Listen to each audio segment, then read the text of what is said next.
Citizens' Views, where citizens are journalists.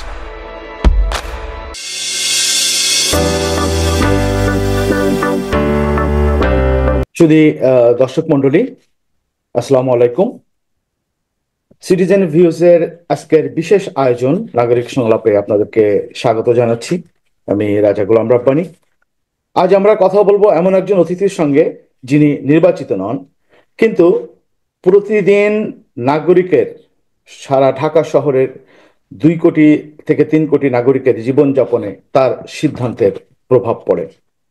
তিনি ঢাকা উত্তর city কর্পোরেশনের প্রশাসক, সাবেক মেয়র আনিসুল হক এবং আতিকুল হকের পর এই গুরুত্বপূর্ণ দায়িত্ব পালন করছেন তিনি। নগর পরিকল্পনা, পরিষ্কার পরিচ্ছন্নতা, জলবদ্ধতা, নাগরিক সেবা এবং রাজনৈতিক চাপ সামাল দিয়ে সবকিছুকেই সুন্দরভাবে পরিচালনা করে যিনি এখনো পর্যন্ত সবার কাছে একজন স্মার্ট নাগরিক সেবার জন্য একজন স্মার্ট এক্সিকিউটিভ হিসাবে কর্মরত আছেন এবং কাজ করছেন ঢাকা শহরের বাসিন্দাদের সেবা করার জন্য। তিনি একজন গবেষক, নদী, নগর উন্নয়ন এবং পরিবেশ বিষয়ক তার অনেক গবেষণা আছে। তিনি হলেন ঢাকা সিটি উত্তর সিটি কর্পোরেশনের মাননীয় প্রশাসক মোহাম্মদ এজাজ। এজাজ ভাই, আজকের এই বিশেষ আয়োজনে নাগরিক সংলাপে আপনাকে স্বাগত জানাচ্ছি। আপনাকে শুভেচ্ছা এবং ধন্যবাদ। নাগরিক সেবা নিয়ে আসলে অনেক কথা ঢাকা সিটি কর্পোরেশনে, বিশেষ করে সে আজকের কথা না, সেই স্বাধীনতার পর থেকে ঢাকা সিটি কর্পোরেশনকে আজ পর্যন্ত সেই আধুনিকতার যে ছোঁয়া মানুষ আশা করে, সেই ছোঁয়া আজ পর্যন্ত কোনো নাগরিক পিতা বা নগর পিতা দিতে পারে নাই। সো আপনি এই দায়িত্ব নেয়ার পরে আমি আপনাকে বলবো যে আপনি আসলে কোন জিনিসগুলোকে অগ্রাধিকার ভিত্তিতে আপনি কাজ করছেন এবং সেগুলো কি এবং কি কারণে আপনি অগ্রাধিকারের নিয়েছেন সেই বিষয়গুলো। জি, ধন্যবাদ আপনাকে। এই এক নাম্বার হচ্ছে, আমি যেই সময়ে দায়িত্ব নিয়েছি এটা তো এক ধরনের ক্রাইসিস এবং ইন্টারিম, মানে ফেজ আউট টাইমের, একটা ফ্যাসিবাদ থেকে গণতন্ত্রে যাওয়ার মাঝখানে যে একটা ক্রাইসিস মোমেন্ট, সেই ক্রাইসিস মোমেন্টে ইন্টারিম টাইমে আমাকে আসলে দায়িত্বটা দেওয়া হয়েছে। এবং এই ট্রানজিশন পিরিয়ডের মধ্যে অনেকগুলো বিষয় আছে। একটা হচ্ছে যে গত 17 বছরে কোনো ধরনের ট্রান্সপারেন্সি, অ্যাকাউন্টেবিলিটি ছিল না। হ্যাঁ, এবং এখনো এটাকে ফিরে আনাটা খুব টাফ। দ্বিতীয় হচ্ছে যে গত 40 বছরে ঢাকাকে আমরা সকল কিছুর কেন্দ্রবিন্দুতে পরিণত করার কারণেই ঢাকা কলাপস করেছে এভরিথিং। কারণ আমরা অনেকে মনে করেন যে শহর হচ্ছে ন্যাচারাল প্রক্রিয়া, যে এক ধরনের আরবান এগ্লোমারেশন হয়, আরবান এগ্লোমারেশন হওয়ার কারণে অপরচুনিটির খোঁজে অথবা ক্লাইমেটিক কারণে অধিবাসীরা শহরে আসা শুরু করেন, তারপরে এই শহরটা বড় হতে থাকে। বিষয়টা কিন্তু ঐতিহাসিকভাবে এরকম না, আমি এভাবে দেখি না, কিংবা আমার সাথে যারা কাজ করেন তারা সেভাবে দেখি না। বিষয়টা হচ্ছে যে একটা পুরো অঞ্চলের সকল সুবিধাগুলোকে বঞ্চিত করে যখন একটা কেন্দ্রীয় জায়গায় সুবিধা আনা হয়, এবং সেখানে যখন শাসক গোষ্ঠী কিংবা এলিটরা থাকে, তখন স্বাভাবিকভাবেই এই সুবিধা পাওয়ার জন্য মানুষজন অন্য অন্য জায়গা থেকে, প্রত্যন্ত অঞ্চল থেকে বাধ্য হন এই শহরে আসার জন্য, ঠিক ঢাকা শহরে, তাই না? তো এটা হচ্ছে একটা বড় প্রবলেম। তো সুতরাং সারা দেশ থেকে ঢাকা শহরে আসতেই থাকে লোকজন প্রতিনিয়ত, জীবিকার প্রয়োজনে, কাজে। খুব ভালোবেসে আসে তা কিন্তু না, বাধ্য হয়ে আসে। তো সুতরাং এটার মানে হচ্ছে যে সকল সেবা, অ্যাডমিনিস্ট্রেটিভ ওয়ার্ক, অপরচুনিটি, এই সকল কিছু ফেসিলিটিটা আমি শুধু ঢাকা কেন্দ্রিক করেছি। আবার যারা এটাকে ঢাকা কেন্দ্রিক করেছেন তারা এটাকে আবার আপ টু দ্য মার্ক করেন না। যেরকম ভালো চিকিৎসা, বাংলাদেশের সবচেয়ে ভালো চিকিৎসা ঢাকায় হয়, কিন্তু যারা এই কাজটি করলেন তারা চিকিৎসা নিতে ব্যাংককে যান, দুবাইতে যান, তাই না? একদম। হ্যাঁ, যারা হাউজিং এর ব্যবসাটা করেন তারা কিন্তু তাদের বাড়ি ঘর হচ্ছে অন্য জায়গায়, ঢাকায় গুলশানে বাড়ি করলেও মূলত এই আইন প্রণেতারা, অথবা সার্ভিস প্রোভাইডার অথবা পলিসি যারা মেক করেছেন গত 20 বছর, 25-30 বছর, তাদের আবার second home, third home, fourth home, Begum পাড়া সবই আছে। দ্যাট মিনস এই শহরকে আসলে না ভালোবেসে, কিংবা এই শহরকে এক্সপ্লয়টেশনের জায়গা মনে করেই কিন্তু এই অতীতের নগরায়ন এবং নগর শাসন এবং হচ্ছে যে সম্পূর্ণ লোকাল গভর্নমেন্ট নিয়ে যারা ভেবেছিলেন তাদের কিন্তু এই ট্রেনটা লক্ষ্য করে, যে কারণে এই মুহূর্তে আমি যখন এখানে এসেছি তখন আমাকে যখন বলা হয় যে আপনি আপনার আরবান ইস্যুস নিয়ে আপনি কাজ করেছেন, নদী পানি নিয়ে, পরিবেশ নিয়ে কাজ করেছেন, আপনার ভাবনাটা কি? আমার প্রথম কথা হচ্ছে যে ভাবনা ডেফিনেটলি আছে। ভাবনাটা হচ্ছে ন্যায্যতা, তাই না? একটা হ্যাঁ, ফেয়ারনেস ঢাকা শহরের সকল নাগরিকদের মধ্যে সমান সুযোগ সুবিধা। একটা ন্যায্যতা, যে যেখানে বেশি আছে আর যেখানে একদম নাই সেই জায়গার মধ্যে আগে তাহলে ইনভেস্টমেন্টটা নিয়ে যাওয়া। রাইট। কিন্তু এই যে গত 40 বছরের যেই আমি যেটা ইনহেরিট করলাম জি। সেটাকে তো ইয়া করতে হবে, অ্যাড্রেস করতে হবে। ইন্টারিম টাইমে যদি আমরা এই অ্যাড্রেস গুলো না করে যাই তাহলে কিন্তু আমার পরবর্তীতে যারা আসবেন কিংবা আমরা যারা যে যতদিন ধরে সার্ভিসটা দিয়ে যাব আমাদের জন্য কিন্তু আসলে রিয়েল টাইম চেঞ্জ আনাটা একটা বড় প্রশ্নবিদ্ধ ব্যাপার হয়ে দাঁড়াবে যে এই লোকটা পারছে না কেন। রাইট। তার মধ্যে আপনি যে কথাটা বললেন সেটা হলো যে যেমন একটা বিষয়, ঢাকা শহরের মধ্যে অনেকগুলো খাল ছিল। সো আমরা ছোটবেলা থেকে দেখে এসেছিলাম সেই খালগুলো, কিন্তু পরবর্তীতে দেখলাম যে এই খালগুলোকে ভরাট করা হয়েছে। আপনি কি আমার কথা শুনতে পাচ্ছেন? পুরো সিটি কর্পোরেশনের ম্যানেজমেন্টকে আমরা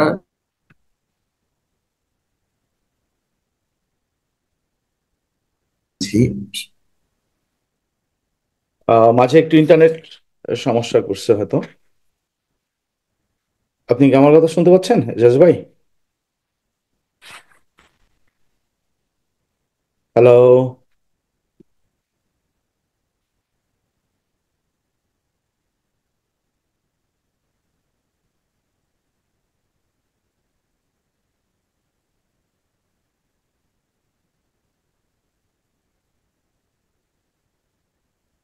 এজাজ ভাই, আপনি কি আমার কথা শুনতে পাচ্ছেন? হ্যালো এজাজ ভাই, আপনি কি আমার কথা শুনতে পাচ্ছেন? আপনি, এখন শুধু জি জি, আপনি এখন ডিসকানেক্ট হয়ে গেছিলেন মাঝে। জি জি somehow একটু আচ্ছা, যাই হোক, আবার বলি। হ্যাঁ, জি জি তো জি। সুতরাং যেহেতু এটার কোনো ধরনের ট্রান্সপারেন্সি জায়গা এবং অ্যাকাউন্টেবিলিটির জায়গা ছিল না, জি সুতরাং পুরো সিটি কর্পোরেশনের যত অপারেশনস এবং ম্যানেজমেন্ট আছে এই পুরোটাকে আমরা ডিজিটাইজ করছি। প্রশ্ন হচ্ছে তাহলে 17 বছর ডিজিটাল বাংলাদেশের যে গল্প শুনেছেন সেটার মানে কি? জি। এটার মানে হচ্ছে যে কোথায় কি হয়েছে জানি না, ঢাকা উত্তর সিটি কর্পোরেশনের মিনিমাম ইনভেন্টরিটাও কম্পিউটারাইজ ছিল না। বলেন কি? হ্যাঁ, ডিজিটাইজেশন তো অনেক পরের ব্যাপার, বুঝতে পারছেন? না, ইনভেন্টরি এটা তো একদম সিম্পল, একদম মানে এই জন্য প্রাথমিক বলি ম্যানেজমেন্টের একটা। এই কাজ সেখানে আমি যখন জয়েন করলাম, আমি তো আজকে প্রায় 5 মাস হলো আর কি। এই 5 মাসে প্রথম সপ্তাহে আমি যখন গেলাম, গিয়ে আমি ইনভেন্টরিতে গিয়ে যখন দেখলাম যে মানে আমি একটা খবর শুনলাম যে ঢাকায় মানে তার পরের দিন থেকে ঝাড়ু নাই, ঝাড়ুর মেয়াদ শেষ। তারপরের দিন ঝাড়ু দিবে কোথায়, কে কোথায়, সেটার কোনো খবর নাই। তো সুতরাং এগুলো তো বেসিক ইনভেন্টরি, ঝাড়ু, মশার ওষুধ, এগুলো যদি শেষ হয় তা আরো মানে টেন্ডারিং টাইমের আগে এটা খবর হবে যে এটা এতদিনের মধ্যে শেষ হবে এবং টেন্ডারিং এর এতদিন বাকি আছে, এখনই এটাকে প্রক্রিয়া এটা শুরু একটা করতে হবে। বাৎসরিক পরিকল্পনার মধ্যেই চলে আসার কথা যে আমার প্রোডাক্ট কতদিন ধরে চলবে কিংবা কবে শেষ হবে। এটা তো একটা সার্বিক একটা ব্যবস্থাপনার ব্যাপার ইনভেন্টরির ম্যানেজমেন্টের। এখন এরপরে যখন আমি দেখলাম যে মানে একদিন পরে কি বলে ঝাড়ু নাই, কতগুলো ঝাড়ু আছে। আমি যখন আমার যে ডিপার্টমেন্টের নাম হচ্ছে স্থানীয়ভাবে আমরা ভান্ডার বলা হয়, জি তো এটার কি অবস্থা বললো যে স্যার কতটুকু আছে আজকে, স্টকে কি আছে না আছে স্টকের এবং ইনভেন্টরি কোনো ডেটাবেজ আমার কাছে না, একটা লেজার বই খুলে বলতেছে যে লেজারে আছে, তারপর সেটা আরেক অফিসে। আপনি চিন্তা করে দেখেন। আই আচ্ছা ওয়াজ মানে এত বড় সারপ্রাইজ যে আমি আর হইনি আর কি। তো আচ্ছা। এই এই সিচুয়েশন হচ্ছে আমি এই ডিজিটাল বাংলাদেশে ঢাকা উত্তর সিটি কর্পোরেশনের এরকম একটা কন্ডিশন আমি দায়িত্বটা নিয়েছি। জি নেওয়ার পরে তারপরের দিনের ঘটনা আমি আপনাকে বলি। তারপরের দিন আমি যখন অফিসে গেলাম বললাম যে সবার ঢাকা নামে একটা অ্যাপস নাম শুনেছেন মনে হয়? জি জি। তো খুব আলোচনা হলো। তো সবার ঢাকা অ্যাপসে মানুষজন আগে কমপ্লেইন দিতে শুনতাম। জি তা আমি গিয়ে দেখলাম যে এই অ্যাপটা ঠিক মতো কাজ করে না, অনেকগুলো কমপ্লেইন নাকি স্ট্যাটিস্টিক্স জমা আছে কিন্তু এটা ফাংশন করে না। জি। তো এইটা করতে 4 কোটি টাকা লেগেছিল, 4 crore। Oh, তা আমি বললাম যে এটা তাহলে এটার কি অবস্থা? বলছে যে যাদেরকে দিয়ে আমরা আউটসোর্সিং করিয়েছি জি তারা হচ্ছে এটা মেয়াদ শেষ। এটার বেসিক যেই ডেটা গুলো থাকে না, এই ওয়েবসাইটের পিছনের মানে জি, অ্যাপস এর অবশ্যই পিছনে যে পিন নাম্বার বা ব্যাকএন্ডের ডাটা। ইয়েস। জি জি, এই পুরো ডেটা নাকি এদেরকে প্রোভাইড করা হয় নাই। এবং থার্ড পার্টিতে খুঁজে পাওয়া যাচ্ছে না, এখন পর্যন্ত আমি খুঁজে পাই নাই। তাদের ট্রেড লাইসেন্স ক্যান্সেল করেছি, তাদের নামে মামলা আমি রেডি করেছি। তো বাট এটাকে আমরা আর ডিজিটাইজের ওই ওই ওই অবস্থায় আমরা ফেরত আনতে পারি নাই। তো সুতরাং এই যেটা আমি বললাম যে কোনো ধরনের ট্রান্সপারেন্সি, কোনো ধরনের অ্যাকাউন্টেবিলিটি এগুলো ছিল না। তো না থাকার কারণে আমাদের এই পুরো সার্ভিসের ক্ষেত্রে একটা বড় সমস্যা কিন্তু আমি লক্ষ্য করেছি। আর দ্বিতীয় হচ্ছে যে পুরো সিটি কর্পোরেশনের এই সক্ষমতা এবং সার্ভিস যদি আমি এটাকে করি, তাহলে যে পরিমাণ সার্ভিস আমাদের দিতে হয় তার 20% লোক নেই। এবং গত এই আনিস সাহেবের কথা আপনি বললেন, আতিক সাহেবের কথা আপনারা বললেন, হ্যাঁ, তারা তারা কিন্তু নিয়োগগুলো দিয়ে যেতে পারতেন, এটা ভালো হইতো, কারণ তারা অনেক কাজ করার জন্য অনেক সময় অ্যাপ্রিসিয়েটেড হয়েছেন। কিন্তু আমি মনে করি, যেহেতু আমি এই চেয়ারে বসছি, এই নিয়োগগুলো যদি থাকতো তাহলে লোকবল থাকলে তো সার্ভিসটা দেওয়া যায়। এখন লোকবলই নাই। এই আপনাকে একটা স্টোরি বলি, সিটি কর্পোরেশনের গল্প। সিটি কর্পোরেশন যখন এক ছিল প্রকাশ সাহেবের সময়, তখন তো এটা এক ধরনের একটা স্টাইলে চলত। শেখ হাসিনা এসে দুজনকে বা তার দুজন নেতাকে মানে অ্যাওয়ার্ডেড করার জন্য এটাকে ভাঙলেন। ভাঙার সময় উত্তর সিটি কর্পোরেশনের 36টি ওয়ার্ড ছিল। 36টি ওয়ার্ডে আগের সিটি কর্পোরেশনকে ভাগ করে, সম্পূর্ণ জনবলকে দুই ভাগ করে, উত্তরে 36টি ওয়ার্ডের জন্য যে জনবল দিলেন, জনবল দিয়ে উনি এই বললেন যে এটা দিয়ে চালাতে গিয়ে কিছুদিন পর সিটি কর্পোরেশনকে ড্রেনেজটা দিয়ে দেওয়া হলো, যেটা আগে ওয়াসা মেনটেন করতো। জি, এটা অতিরিক্ত দায়িত্ব। ড্রেনেজটা যখন দিল, ড্রেনেজের সাথে মাত্র কয়েকটি ট্রাক, ছোট ট্রাক, এবং হচ্ছে যে পাম্প দিয়ে ময়লা পরিষ্কার করে, পানি সেচে 2-3টা পাম্প আর হচ্ছে ট্রাক দিয়ে সিটি কর্পোরেশনকে বুঝাইয়া দেওয়া হলো। লোকবল কিন্তু একটাও বাড়ে নাই, খেয়াল করে দেখেন। আচ্ছা আচ্ছা। এরপরে এটা, হ্যাঁ, আশ্চর্য কিন্তু, তারপর যখন আরো 18টা নতুন ওয়ার্ড কিন্তু উত্তর সিটি কর্পোরেশনে যোগ হলো। এটা কোথায়? উত্তর খান, দক্ষিণ খান, আশকোনা, এই পুরো এলাকা থেকে শুরু করে একদম পূর্বাঞ্চলের শেষ মাথা পর্যন্ত এই অংশে আর কি। এখানে 18টি বড় ওয়ার্ড, বেরাইট থেকে শুরু করে এই কি বলে এটাকে, মাদানি এভিনিউ মাথা পর্যন্ত, এদিকে বনশ্রী পর্যন্ত, ঢাকা। এখানে নতুন 18টি ওয়ার্ড করা হলো।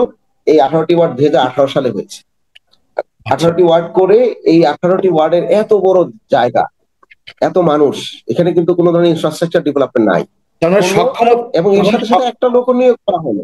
তার মানে সক্ষমতার কোশ্চেনে একদমই একটা লোক নিয়োগ করা হলো, একদমই নাই। একটা লোকও বাড়ানো হয় নাই, নিয়োগ দেওয়া হয় নাই, সক্ষমতা বাড়ানো হয় নাই। তারপরে আপনারা শুনেছেন যে আতিক সাহেব এবং তাপস সাহেব, ওনারা দুজন, আমরা তখন রাস্তায় আন্দোলন করি। কি আন্দোলন করি? ঢাকার খালগুলোর অবস্থা খুব খারাপ, খালগুলোকে রেস্টোর করা লাগবে, এখনই করতে হবে। এটা করার জন্য কি করতে হবে? খালগুলোকে সিটি কর্পোরেশনকে দিয়ে দাও, যেহেতু ওয়াসা পারছে না। তো ওনারাও আমাদের সাথে সুর মিলিয়ে বলেন যে আমাদেরকে এখনই দাও। আপনার মনে পড়ে কিনা, তখন তুই কিন্তু খুব বলাবলি করছেন যে আমাদেরকে খাল দিয়ে দাও। রাইট। তো ওয়াসার খাল ছিল 26টি। এই খালগুলো ঢাকা শহরের টোটাল খাল হচ্ছে দখল করার জন্য ওনারা একটা অ্যাকশনও নিলেন, আতিক সাহেব, বিভিন্ন জায়গাতে। জি জি জি জি। তখন খালগুলো ওনাদেরকে দেওয়া হলো, মানে আমাদেরকে সিটি কর্পোরেশনকে দেওয়া হলো। একটা লোকও নতুন করে নিয়োগ নাই। তাহলে লোক যদি নিয়োগ না হয়, এতগুলো খাল, নতুন 18টি ওয়ার্ড, এখনো এই ওয়ার্ড, বিভিন্ন ওয়ার্ডে ওয়ার্ড সেক্রেটারি নাই, নিয়োগ নাই, তো কোথেকে দিবে? ওয়ার্ড অফিস তো দূরের কথা, ওয়ার্ড সেক্রেটারি নাই। তারপরে ড্রেনেজ করার লোক নাই, ওয়েস্ট, এদের তো নতুন, এদের জন্য এত লোক বাড়ছে, সে জায়গার ইনফ্রাস্ট্রাকচার তৈরি করা, প্রতিদিনের ময়লা পরিষ্কার করা, প্রতিদিন মশার ওষুধ দেওয়া, প্রতিদিন এখানে আরো অনেকগুলো আরবান সার্ভিসেস আছে, সেগুলো মেনটেন করা। তো এগুলো করতে গেলে কি লাগবে? আমার প্রথমে লোকবল লাগবে, দ্বিতীয় হচ্ছে আমার টাকা লাগবে। হ্যাঁ, বাজেট টাকা না হয় আমরা, বাজেট লাগবে। হ্যাঁ, সুতরাং বাজেট না হয় সিটি কর্পোরেশন চাইলে বাজেট এক্সপ্যানশন করতে পারে, কিন্তু যে লোক, আমি যদি আজকে হঠাৎ করে ধরেন এখানে পানি জমে গেল কিংবা ময়লা পড়ে গেল, আমার তো লোক লাগবে কিন্তু আমি এটা পরিষ্কার করাবো, তাই না? সুতরাং এই বিগত সময়ে যারা ছিলেন আমার আগে, ওনারা যদি সিটি কর্পোরেশনের প্রচুর কসমেটিক্স কাজ আছে, আমি যেটা বলি, অনেক ধরনের মজার কাজ আছে যেটা দিয়ে মিডিয়া অ্যাটেনশন পাওয়া যায়। যেমন কিন্তু যেমন আমি রাস্তাগুলোকে। এটাকে সক্ষম না করে এই কাজগুলো করলে তো এটা সাস্টেন করে না, যে কারণে করে নাই, যে কারণে আমার আগে যারা ছিলেন ওনারা অনেক চেষ্টা করার পরেও এই তাদের লোকবলের অভাবে আসলে সিটি কর্পোরেশনকে কিন্তু মিনিমাম লেভেলের সার্ভিস ক্যাপাসিটি করা সম্ভব হয় নাই। তা আমি আপনি এসে আমি এটা অ্যাকনোলেজ করেছি। আমি বলেন। যে মানে এখন যে যে মানে যেটা আহ, লোকবলের অভাব, বাজেটের অভাব, এবং কিন্তু পরিকল্পনা তো ছিল, সেই পরিকল্পনাগুলো তো তাহলে বাস্তবায়ন করা সম্ভব হয়নি। আপনি এখন সেগুলোকে কিভাবে কন্টিনিউ করছেন? না, না, পরিকল্পনা ছিল না। এই লোকবল নেওয়ার মতো কোনো পরিকল্পনা কখনো আমি আসার পর দেখি না যে এগুলো নিয়ে কোথাও আলোচনা হয়েছে, এগুলো করার জন্য বলা হয়েছে, ছিলই না। তাহলে সবাই একটা ব্যস্ত ছিল পরিকল্পনা, খালি তাহলে একটা কে কি পরিকল্পনা ফুটপ্রিন্ট রেখে যে যাবে। আগে একটা পরিকল্পনার পিছনে তো লোক বলো, আমার যখন একটা প্রজেক্ট প্ল্যান করবো তখন তো সেখানে লোক বলেরও একটা থাকে, একটা একটা এলিমেন্টস থাকে, কিন্তু সেই এলিমেন্টস গুলো বাদ দিয়েই কি সেই পরিকল্পনা করে করা হয়েছিল না, আসলে? ওনারা এক ধরনের আউটসোর্সিং করে করে প্রাইভেট সেক্টরকে এনে এগুলো করার চেষ্টা করেছেন। এবং আচ্ছা। আমার আগে মানে একটা একটা চিন্তা থাকে যে যেই ক্ষমতায় দায়িত্বে আসেন, বলা হয় যে আপনার ফুটপ্রিন্ট কি, তাই না? এটা কথা সবসময় বলে না। আমার মনে হয় জি, এই প্যারাডাইমের আগে চিন্তা করা উচিত ছিল যে আমার ফুটপ্রিন্টের আগে আমার প্রতিষ্ঠান কতটুকু ঠিক রেডি আছে। এক্স্যাক্টলি। এইটা খুব গুরুত্বপূর্ণ, এটা এই সক্ষমতা তৈরি করা। জি। তারপরে না আপনি ফুটপ্রিন্ট দিতে পারবেন, যে কারণে ওনারা অনেক চেষ্টা করেছেন। সিগনিফিকেন্ট সাস্টেনেবল ফুটপ্রিন্ট গুলো কিন্তু হয় নাই।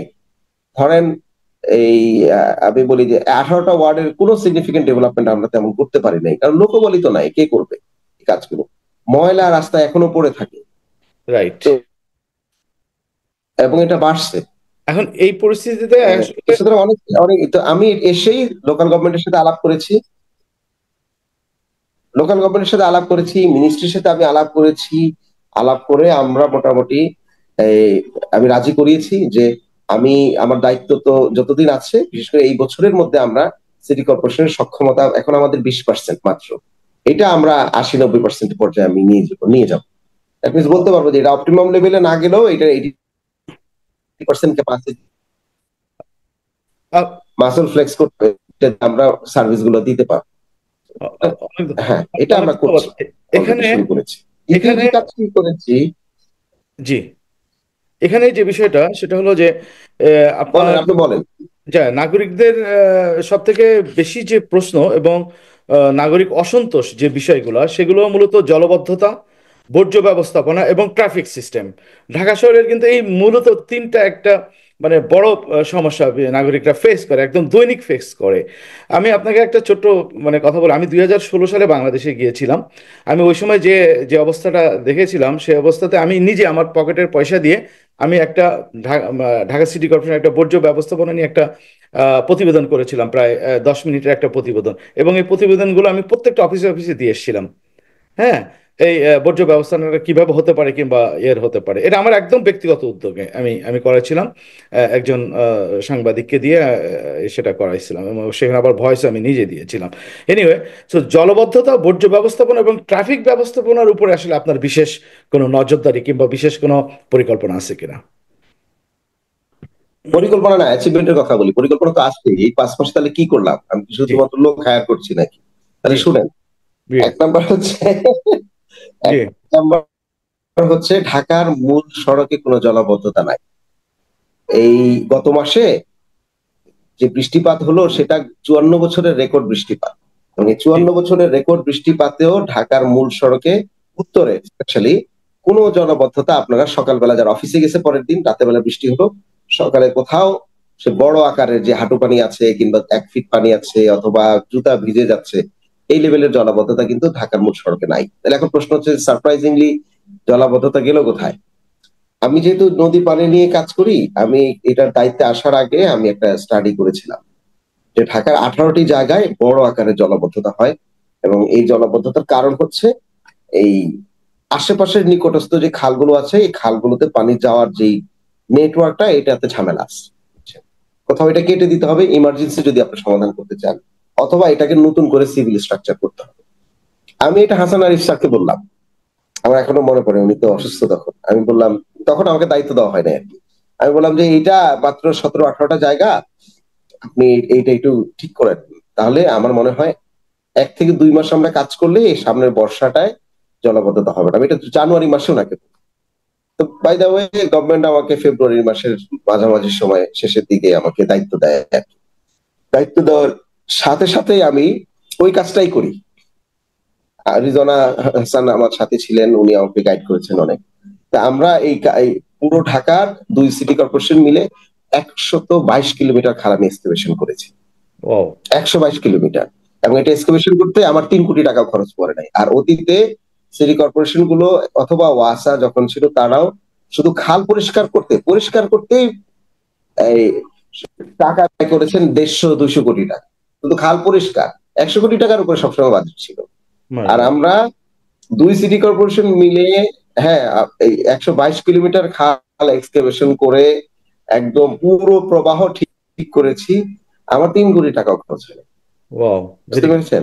সুতরাং এটা আমরা করলাম, করে যেই যেই পকেট গুলোতে জলাবদ্ধতা হয়, আপনার মনে আছে কিনা ঢাকার জলাবদ্ধতার কথা বললে অবশ্যই 27 নম্বরে কিন্তু নৌকা চলার মতো অবস্থা, ধানমন্ডি 27, মনে পড়ে? ইয়েস, তাই না? ধানমন্ডি 27, তারপর মালিবাগ কোথায়? রোড। মিরপুর চাইনিজের সামনে, জি, মালিবাগ মোড়, এরপরে মালিবাগ মোড়। হচ্ছে আমি আপনাকে বলি, আপনার মনে পড়ে মিরপুর এই যে চাইনিজের সামনে, কাজীপাড়া, শেওড়াপাড়া, মিরপুর 10 শান্তিনগরের মোড়। নম্বর, কালশিতে কালশি নদী বলে, তাই না? অনেক জি, ভিডিও বলে। জি, শান্তিনগর মোড়, কালশিতে তো মানে ছোট্ট বৃষ্টি হলে মাজা পানি হয়, জি। এবং এটা 2 দিনেও নামে না, এরকম অবস্থা ছিল। এরকম আরো অনেক হটস্পট গুলো আমরা আইডেন্টিফাই করেছি।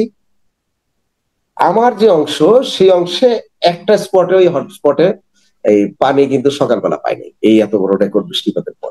Very good. সুতরাং ঢাকার, আপনি যেটা বললেন যে নাগরিকদের যে প্রধান যেই, এবং এখনো কিন্তু রেগুলার বৃষ্টি হচ্ছে, আপনি কোনো ভিডিও, কোনো নিউজ পাবেন না যে এইসব জায়গায় যে স্পট গুলোর কথা বলেছি শান্তিনগরে হয়, এটা আমার অংশে না। এবং নিউ মার্কেটের সামনে পানি জমে, এটা আমার অংশে না। বুয়েটের সামনে পানি জমে, ওইটা আমি জানি কিভাবে করতে হবে, কিন্তু এটা আমার জুরিসডিকশনে নাই, বাট আমি সাপোর্ট দিচ্ছি তারপরে করার জন্য। উনি আমার যে দক্ষিণের প্রশাসক আছেন, উনি তো বেচারা বসতেই পারছেন না, কাজ করবে কিভাবে, এটা একটা ব্যাপার আছে। সবকিছু 2 ভাবে দেখতে হয়, তো উনি কি চেয়ারে বসতে পারেন নাই, এক্স্যাক্টলি। বাট এটা পসিবল, চেষ্টা করলে করা। এইটা একটা করেছি। আরেকটা যেটা করেছি সেটা খুবই গুরুত্বপূর্ণ, সেটা হচ্ছে এছাড়াও ওই যে যার নতুন 18টি ওয়ার্ড, আপনি যদি মহানগর প্রজেক্টে যান, হাতির ঝিলের এই পাশটা, জি, আমি ওইটা বাসাবো ওই জায়গাগুলোতে আর কি, এই যে মিরপুর প্যারিস বারিধারা এক্সটেনশন। যান, কিংবা মিরপুরের প্যারিস রোডের ওদিকে যান, জি, এইসব জায়গার ভিতরে কিন্তু বৃষ্টি হইলে পানি জমে। রাইট। আমি যেহেতু আমি গবেষণা করি, আমি গত 3 মাসের ভারী বৃষ্টির ডেটা রেডি করেছি, এবং আমার লোকজন নিয়ে, সিটি কর্পোরেশন লোকজন এবং আমাদের আরবান প্ল্যানিং ডিপার্টমেন্ট আছে, ওদেরকে দিয়ে, সিটি কর্পোরেশনের ইঞ্জিনিয়ারদেরকে দিয়ে আমরা একদম রিয়েল টাইম ডেটা করেছি যে কোথায় কত মিলিমিটার বৃষ্টিপাত হলো, এবং এখানে পানি এই কয় ফিট পানি, কয় ইঞ্চি পানি জমে একদম ভিতরের রাস্তাগুলো। সেটার কিন্তু গত 3 মাসের পিরিয়ডিক্যাল ডেটা আমার কাছে আছে, এপ্রিল থেকে শুরু করে এখন পর্যন্ত। এবং আমরা আবার আইডেন্টিফাই করছি, মানে এটা একদম সাইন্টিফিক্যালি করা আর কি, বুঝছেন? জি, আইডেন্টিফাই করছে যে এখানে নিয়ারেস্ট যেই ড্রেনেজ নেটওয়ার্কটা আছে, এই ড্রেনেজ নেটওয়ার্কটায় পানিটা বের হচ্ছে না, দ্যাট মিনস এটা কারেকশন করো, করে করে করে করে পরের বৃষ্টিপাতে একই লোকেশন আবার কতটুকু পানি কমলো সেই ডেটা আমার কাছে আছে, জিএস সহ। তারপরের বৃষ্টিপাতে আবার কতটুকু, ভারী বৃষ্টিপাতে কতটুকু পানি কমাইতে পারলাম, আমরা এইভাবে ফেজ আউট করছি। বুঝতে পেরেছেন? তো সুতরাং আশা করি আমরা যদি আগামী আরো 2-3 বছর এভাবে কাজ করা যেতে পারে, তাহলে ঢাকায় জলাবদ্ধতার সমস্যাটা অ্যাটলিস্ট নিরসন হবে, এতটুকু আমি শিওর করতে পারি। এখন প্রশ্ন হচ্ছে যে এই জলাবদ্ধতার কারণটা কি, একটু যদি জি, জি, জি, বলুন প্লিজ। ঢাকা জলাবদ্ধতার 2টা কারণ। প্রথম হচ্ছে, ঢাকাটাকে আমরা 88 বন্যার পরে যখন এই যে ফ্যাপস করলাম, যে ফ্লাড অ্যাকশন প্রোগ্রাম, মনে পড়ে? জি, জি, তখন কি করলাম আমরা, ঢাকা এবং হচ্ছে যে বিভিন্ন জেলা সদরকে আমরা শুকনো করব, কারণ 88 বন্যায় সব ডুবে গেছে। তাহলে এমব্যাঙ্কমেন্ট করে ঢাকাকে আমরা শুকনো করেছি, এবং অন্যান্য বিভিন্ন জেলা সদরকে, শহর রক্ষা বাঁধ আছে না জি, বিভিন্ন জেলায়, জি, তো শহর রক্ষা বাঁধ দিয়ে আমরা শুকনো করে তারপর জলাধার ভরাট করে হাউজিং করা যায়, এটা তো এরশাদ আমাদেরকে শিখিয়েছে। রাইট। এই হাউজিং করতে গিয়ে আমরা আমরা একটা, হ্যাঁ, জি, এইটা করতে গিয়ে একটা বড় ভুল হয়েছে। সেটা কি, খালও ভরে ফেলছি, বিল ঝিল সব ভরে ফেলছি। এখন বৃষ্টির পানিটা যাবে কিভাবে? আগে তো বৃষ্টির পানি ঝিলে এসে খাল নেমে যেত। এই সব আমাদের প্রকৃতির সাথে সম্পৃক্ত একটা ব্লেসিংস। মানুষের নামও বৃষ্টি রাখতো, খেয়াল করে দেখেন, তাই না? রাইট। বাচ্চাদের নাম, নারী, আমরা মেয়ে বাচ্চাদের নাম বৃষ্টি কন্যা রাখি, কারণ এটা জি। আমাদের জন্য ব্লেসিংস, আমাদের কালচারের সাথে যায়। অথচ শহরে বৃষ্টি মানে আতঙ্ক, স্পেশালি শহরের যারা আহ, নগর সার্ভিস দেন। আমার মানে ড্রেনেজ ডিপার্টমেন্টের লোকজন বলে যে স্যার বৃষ্টি আসলে তো ভয় লাগে। আমি বলে যে কিন্তু আমি তো এখনো বৃষ্টি আসতে আনন্দ পাই, হ্যাঁ, আমার কাছে ভালো লাগে। কারণ কি? আমি বললাম কারণ এই পানিটা আমি সরানোর ব্যবস্থা করতে পারবো, এটা এক নাম্বার। আর বৃষ্টি তো ব্লেসিংস শহরের জন্য, জি, কিন্তু অবশ্যই। এটাকে মাথায় রাখতে হবে যে কিভাবে ব্লেসিং। সুতরাং একটা বড় কারণ ওই যে ওয়েটল্যান্ড আমি ভরাট করেছি, এখন পানিটা যাওয়ার কোনো রাস্তা নাই, নাম্বার ওয়ান। নাম্বার টু হচ্ছে এই শহরের টোপোগ্রাফি হচ্ছে পূব দিকে এবং পশ্চিম দিকে হচ্ছে নিচু, এই শহরটা ঢাকা। তো দ্যাট মিনস ঢাকার পানি নামবে কোন দিক দিয়ে? পূব দিক দিয়ে এবং পশ্চিম দিক দিয়ে নামবে, এটা তো স্বাভাবিক। খুব স্বাভাবিক। কিন্তু আমার রাস্তাঘাট গুলো ঢাকায় দেখবেন সব উত্তর দক্ষিণে। উত্তর এক্স্যাক্ট। দক্ষিণে রাস্তাঘাট হলে এক একটা রাস্তাঘাট তো এক একটা বেড়িবাঁধের মতো, এমবাঙ্কমেন্টের মতো না। জি। আপনি ধরেন ঢাকায় যদি মাঝ বরাবর বৃষ্টি হয়, মানে মহাখালী, তেজগাঁ থেকে শুরু করে এই কি বলে মতিঝিল পর্যন্ত, এই পুরো মাঝ বরাবর যদি বৃষ্টি হয়, এই পানিটা যদি পশ্চিম দিকে নামে, তাহলে প্রথম বাধা হবে হচ্ছে এদিকে যদি মিরপুর রোড একটা বড় বাধা, এমবাঙ্কমেন্ট, তাই না? জি। তাছাড়া ফার্ম গেটের রোডটা একটা বড় বাধা, কারণ সে পানি নামার কোনো সুযোগ নাই। ওদিকটাতে হচ্ছে প্রগতি সরণি একটা বড় বাধা। মানে এক একটা উত্তর দক্ষিণে রাস্তা করেছি, কিন্তু পানি নামবে পূর্ব পশ্চিমে। তো যখনই নামতে পারে না, তখনই তো এই গেট গুলো বন্ধ, এবং হচ্ছে খালগুলো বন্ধ। তো রাইট। খাল ন্যাচারাল ওয়ে পানি নামার ড্রেনেজ সিস্টেম, আবার ড্রেনেজ গুলো হচ্ছে উত্তর দক্ষিণে, কারণ রাস্তার সাথে ড্রেন, রাস্তার ভিতর দিয়ে ড্রেন, স্ট্রম ওয়াটার নির্ভর মানে করা হয়েছে। সুতরাং আমাদের যে সিভিল স্ট্রাকচার আমরা করেছি, এই সিভিল স্ট্রাকচারটা প্রকৃতিকে মাথায় না রেখে আমরা করেছি, এবং যেই কারণে এখন একটা বড় ড্যামেজ দিতে হয় এই ওয়াটার লগ। বুঝতে পেরেছেন? রাইট। এটা তো আগে কেউ মাথায় রাখে না, এই যে উন্নয়ন উন্নয়ন বলতে, কারণ আমরা উন্নয়নটা আমার জন্য দীর্ঘমেয়াদী এখন একটা অ্যাডভার্স দীর্ঘমেয়াদী ইফেক্ট চিন্তা হচ্ছে আমাদের। দীর্ঘমেয়াদী চিন্তা আসলে কেউ করে নাই যখন পরিকল্পনা করেছে কিংবা যখন ডেভেলপমেন্টের কাজ হাতে নিয়েছে, দীর্ঘমেয়াদী না না, দীর্ঘমেয়াদী না, প্রকৃতিকে মাথায় না রেখে। দীর্ঘমেয়াদী না, দীর্ঘমেয়াদী না, এই পরিকল্পনাটা প্রকৃতিকে মাথায় না রেখে গেছে। মানে ওয়েন নেচার, আপনি যখন প্ল্যান করবেন নেচারকে ডিনাই করে, না তখন না আপনার ইনফ্রাস্ট্রাকচার আপনার জন্য লায়াবিলিটি। আহ, জি। এটা হয়েছে আমাদের, আমাদের পুরো ঢাকার ইনফ্রাস্ট্রাকচার আমার জন্য এখন লায়াবিলিটি। এক্স্যাক্টলি। এই যে মশা কমে নাই কারণে, কারণ হচ্ছে যে ড্রেনের তো পানি জমে থাকে সবসময়, কারণ উত্তর দক্ষিণে পানিটা নামবে পূর্ব পশ্চিমে, তো ড্রেনে সবসময় পানি জমে থাকে, মশাও কমে না এই কারণে। ঢাকা থেকে মশা কমবে না যতক্ষণ পর্যন্ত আপনি পানি এই নতুন করে নিষ্কাশনের সিভিল ব্যবস্থা না স্ট্রাকচার হয়। না নেবেন। আপনি রাইট। মশা কন্ট্রোল করতে পারবেন, কিন্তু মশা উৎপাদন কমাতে পারবেন না, কারণ পানি জমেই থাকে, জি। Because of a wrong drainage network. তো এগুলোকে তো কেউ কখনো অ্যাড্রেস করে নাই। তা আমি যেটা এবার করলাম, আমি এই জলাবদ্ধতার একটা সুরাহা করেছি।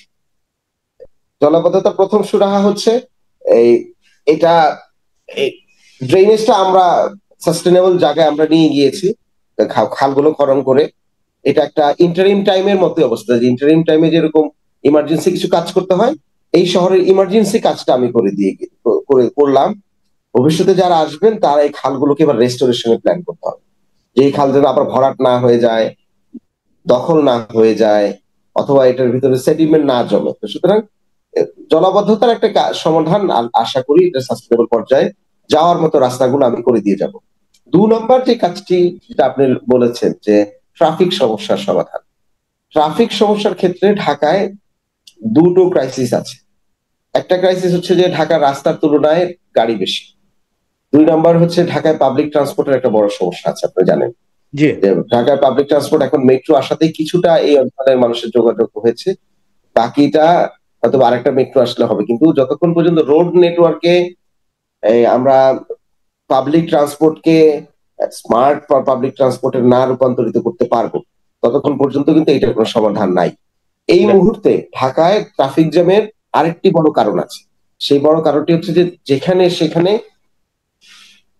বাস হচ্ছে গাড়ি থামায় এবং এরকম বাঁকা করে থামাবে, অন্য কাউকে যেতে দিবে না। এটা পুরনো সমস্যা। এবং এই বাসগুলো হচ্ছে যে 20 বছরের পুরাতন, তো ঢাকার বায়ু দূষণের জন্য সে দায়ী, একদিকে দায়ী, আবার ঢাকার যানজটের জন্য তারা। সুতরাং কি বলে, রোডস এন্ড হাইওয়ে ডিপার্টমেন্ট থেকে ইভি বাস নামানোর কথা বলা হচ্ছে এবং 20 বছরের পুরাতন বাস হচ্ছে ফেজ আউট করা হবে। এটা যদি ঠিকমতো করা হয়, আমি মনে করি এটা একটা কম্প্রিহেন্সিভ প্ল্যানের একটা অংশ হবে, ভালো। দ্বিতীয় যে কাজটি আমরা করে ফেলেছি সেটা হচ্ছে যে ঢাকা শহরের মধ্যে কোনো রোড মার্ক ছিল না। এটা আশ্চর্য ঘটনা, রাইট? হ্যাঁ, আপনার কোথায় বাস থামবে, কোথায় জিব্রা ক্রসিং হবে, কোনটা কোন লেন তৈরি করা, কোন লেনে যাবে, এটা কোনো রোড মার্ক ছিল না। আমরা এই গত 4 মাসে ঢাকায় রোড মার্ক করেছি। এখন অ্যাটলিস্ট আপনি গাড়ি চালালে রোড মার্কটা না জানলে, না থাকলে ড্রাইভারটা থামাবে কোথায় গাড়ি? আমি যতই বলি যে তুমি গাড়ি এখানে রাখবা না, থামাবা না, সেটা তো ম্যানুয়ালি করছে একজন ট্রাফিক পুলিশ সার্জেন্ট, উনি হাতে লাঠি নিয়ে আর ওই যে কি বলে লেজার বাতি দিয়ে চোখের মধ্যে মেরে মেরে বলতেছে যে এখানে থামাও, এখানে থামাও না। এটা তো ট্রাফিক ব্যবস্থাপনার শহরের সভ্য শহরে তো রোড মার্ক লাগবে, রাইট? এটা তো ট্রাফিক ব্যবস্থাপনার একটা ম্যান্ডেটরি কাজ, একটা বেসিক। আমরা রোড মার্ক করেছি, আমরা হচ্ছে এই 2 সিটি কর্পোরেশন নিয়ে হাইকোর্ট থেকে এয়ারপোর্ট পর্যন্ত আমরা এই করিডোরে ট্রাফিক বাতি লাগাচ্ছি। আগে ট্রাফিক বাতিও ছিল না, হাত দিয়ে ট্রাফিক বন্ধ করা হতো। ট্রাফিক বাতি ছিল আজ থেকে 30-40 বছর আগে, আপনার মনে পড়ে কিনা, যখন সাদা কালো টেলিভিশন ছিল, তখন কিন্তু টিভিতে অ্যাড দিত যে লাল বাতি জ্বলে থামবে, নীল বাতি জ্বলে যাবে, তাই না? রাইট। এরপরে আর ট্রাফিক বাতির ফাংশনালিটি ছিল না, সুতরাং আমরা এটাকে আবার ফিরিয়ে আনছি এবং গুলশান করিডোরে, গুলশান থেকে 7 রাস্তা পর্যন্ত আমরা এআই বেসড ট্রাফিক সিস্টেম চালু করছি। এটা অলরেডি আমাদের একটা ইনস্টলেশন শুরু হয়ে গিয়েছে, বাকিগুলো আশা করি ডিসেম্বরের মধ্যে আমরা এটা শেষ করতে পারবো। তাহলে রোড মার্কিংটা আমরা করলাম, দেখেন ইনফ্রাস্ট্রাকচার করা এত বছর পরে, স্বাধীনতার 53 বছর পরে রোড মার্কিং গুলো আমরা রেডি করছি, আমরা ট্রাফিক সিগন্যাল গুলো রেডি করছি।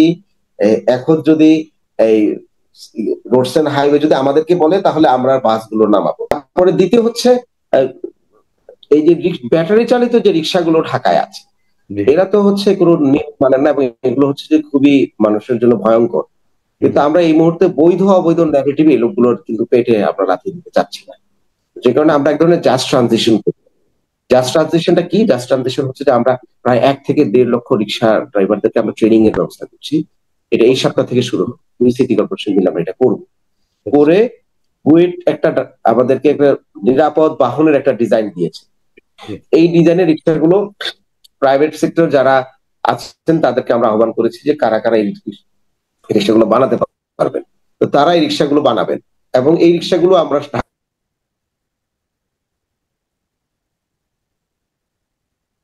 ঢাকা শহরে ছাড়বো। তো একদিকে হচ্ছে যে এক থেকে স্বাভাবিকভাবেই এই ট্রেনিংটা দরকার এবং এই পরিবেশ বান্ধব এই যে রিক্সাগুলো আমরা, নিরাপদ যে রিক্সাগুলো আমরা মাঠে নামাবো, সেই ক্ষেত্রে এক ধরনের জাস্ট ট্রানজিশন হবে। তারা মেইন রোডে আসবেন না এবং এক জোনের রিক্সা আরেক জোনে যাবে না।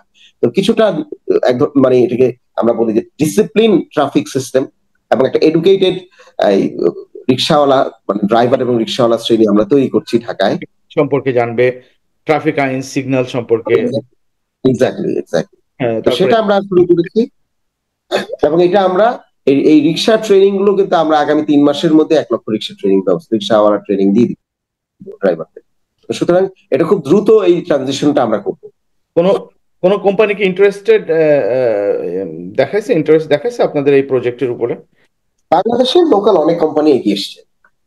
এখন আমরা ফ্যাক্টরি অ্যাপ্রুভালের জন্য অপেক্ষা করছি, আমাদের মন্ত্রণালয়ের কাজকর্ম বাকি আছে, তারা যাবেন, বিএসটিআই বিআরটিআই লোকজন যাবেন, ফ্যাক্টরি গুলো ভিজিট করবেন, করে তারা দ্রুততম সময়, আমরা অগাস্টে গাড়ি নামাতে চাই গভর্নমেন্ট, ওকে, সিটি কর্পোরেশন আমরা চাই এবং আমরা নিজেরা এটা লাইসেন্স দিব, রিক্সা লাইসেন্স দিব, এটা একটা বিআরটিআই দিবে না। এটা একটা অসাধারণ উদ্যোগ আমি মনে করি। এই যে বিশেষ করে রিক্সার বিকল্প যে ব্যবস্থাটা করেছেন, এটা নিঃসন্দেহে সবাই এটাকে অ্যাপ্রিসিয়েট করবে, এবং নাগরিকরা আমার মনে হয় ব্যক্তিগত পর্যায় থেকে অনেকে এগিয়ে আসবে এই এই এই ধরনের যানবাহন মানে রেডি করার জন্য। হয়তো বা ডিজাইন দিলে, হয়তো এটা ফ্রি করে দিলে, কোনো স্পেসিফিক কোম্পানির কাছে না দিলেও অনেকে হয়তো বা করবে। না, আমরা স্পেসিফিক দুটো জিনিস করব। আমরা ডিজাইনটা ওপেন করে দিয়েছি, যারাই বানাইতে চায় তারা এসে আমাদের কাছ থেকে যদি সেম কমপ্লায়েন্স মেনটেন করে তাহলে তাদের ফ্যাক্টরি গুলো আমরা দেখবো, দেখে আমরা এটাকে ওপেন করে দেবো। এটা কোনো একজন ব্যারিয়ার করতে না রাখতে পারবেন, হবে। দুজন করতে পারবেন, এরকম কোনো ধরনের ইয়া নাই, তাহলে এটা আরেক ধরনের সিন্ডিকেশন হবে। এক্স্যাক্টলি, সুতরাং আমরা যেরকম যেরকম আমরা ওপেন।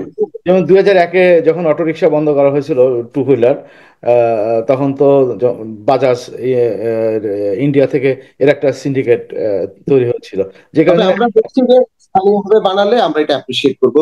ইম্পোর্ট না করে স্থানীয়ভাবে করতে হবে। ইম্পোর্ট করলেও ওই টাইপ অ্যাপ্রুভালের জন্য কিন্তু আমাদের কাছে এক আসতে হবে। লক্ষ টাকার একটা ট্যাক্সি, বেবি ট্যাক্সি যেটা আমরা বলি আর কি, সিএনজি, সেটা 13 লাখ 14 লাখ 4 17 লাখ। লাখ 14 লাখ টাকা পর্যন্ত। It is absurd. It is Bangladesh. Sometimes it is very difficult to understand what is the business actually.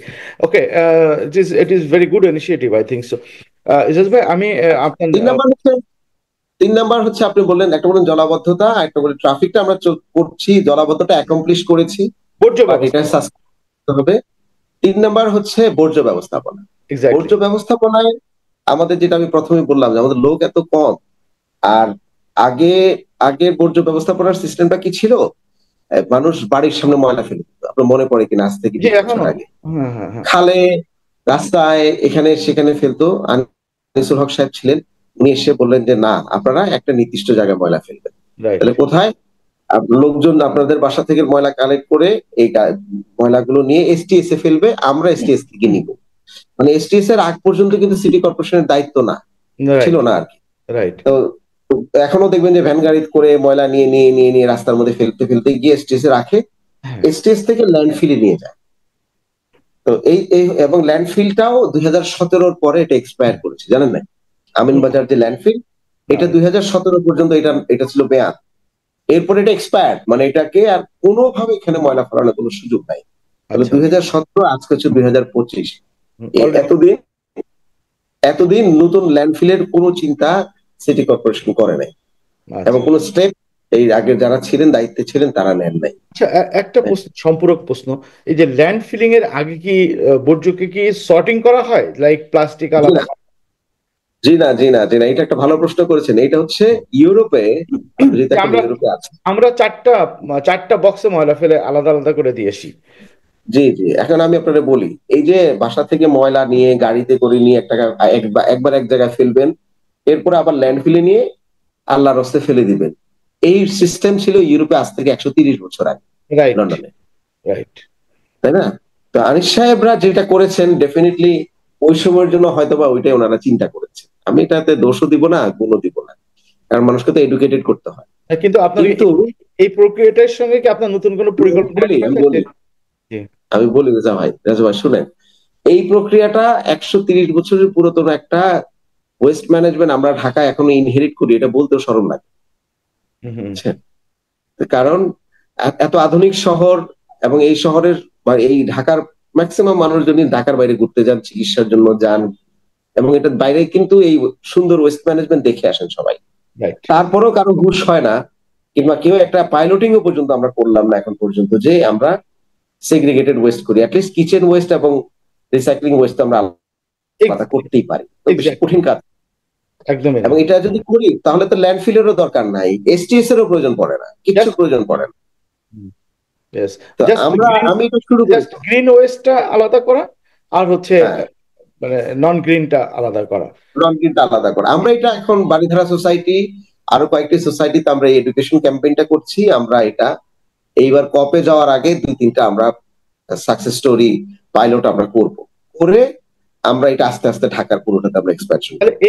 এই যে উন্নয়নের গল্প, এই যে গত কিছু মানে এই বছরের পর বছর ধরে আমরা শুনছি, উপরে ফ্লাইওভার, হাইওয়ে, তারপরে নতুন ধরনের যে আবাসিক এলাকাগুলা, এইগুলো কি সব তাহলে এখন আমাদের কাছে কি এগুলো বোঝা হয়ে গেছে বলে মনে করেন, এই উন্নয়নগুলো না হলে? বড় প্রজেক্ট করতে টাকা পয়সার লেনদেনটা অনেক সহজ হয়। এটা বোঝা বলেন আর আপনি নন বোঝা বলেন, এটার একটা রাজনৈতিক ব্ল্যাক ইকোনমি আছে। জি সেটাকে লেজিটিমাইজ করা এবং এক্সিজারেট করার জন্য এই বড় প্রজেক্টের দরকার পড়ে। জি সেই কারণে এগুলো করা হয়েছে। জনগণের কল্যাণ যতটুকু হয়েছে তার চেয়ে সে প্রায়োরিটি প্রজেক্ট কি হওয়া উচিত ছিল? প্রায়োরিটি প্রজেক্ট হওয়া উচিত ছিল 17তে যদি ল্যান্ডফিল শেষ হয়ে যায় আর একটা ইমিডিয়েট ল্যান্ডফিলের জায়গা খুঁজে বের করা, তাই না? রাইট। Minimum emergency. এখন তো রাস্তার মধ্যে নিয়ে ফেলে। এবং এখন এটা আমি তো তারপরেও 5 এখন তো মনে করেন অনেক অনেক ইউরোপে তো অনেক সিটিতে অনেক প্রজেক্ট আছে যেগুলো হচ্ছে, যেমন আমরা যে বাসা বাড়ির পিছনে আমাদের ছোট ছোট যে গার্ডেনগুলো আছে, আমরা যে সারগুলো কিনি, এই সারগুলো কিন্তু এই গ্রিন যে ওয়েস্টেজ থাকে, গুলো থেকে হুম। এই সারগুলো করে, মানে মাটির সার যেটা, এটা করে। তারপরে হচ্ছে কিছু জায়গাতে পাওয়ার প্ল্যান্ট করছে আর কি এগুলো থেকে। তো আমি আমি যতদূর শুনেছিলাম এখান থেকে 10-15 বছর আগে, যেরকম বাংলাদেশের যে সিটি কর্পোরেশনগুলোতে এরকম ধরনের পাওয়ার প্ল্যান্ট করার চিন্তা ভাবনা করতেছে, বর্জ্য থেকে পাওয়ার প্ল্যান্ট করার। এ বিষয়ে কি কোনো আসলে কি কোনো উদ্যোগ নেওয়া হয়েছিল? উদ্যোগ নেওয়া মানে কি, এগ্রিমেন্ট করেছিল লোকাল গভর্নমেন্ট তৎকালীন সময়ে দুটো এগ্রিমেন্ট করেছে। মানে এটা গাজীপুর এবং উত্তর সিটি কর্পোরেশন দুটো এগ্রিমেন্ট করেছে নীতিমালা ছাড়া। মানে আচ্ছা। পরিবেশ অধিদপ্তরের নীতিমালা ছাড়াই এগ্রিমেন্ট হয়েছে।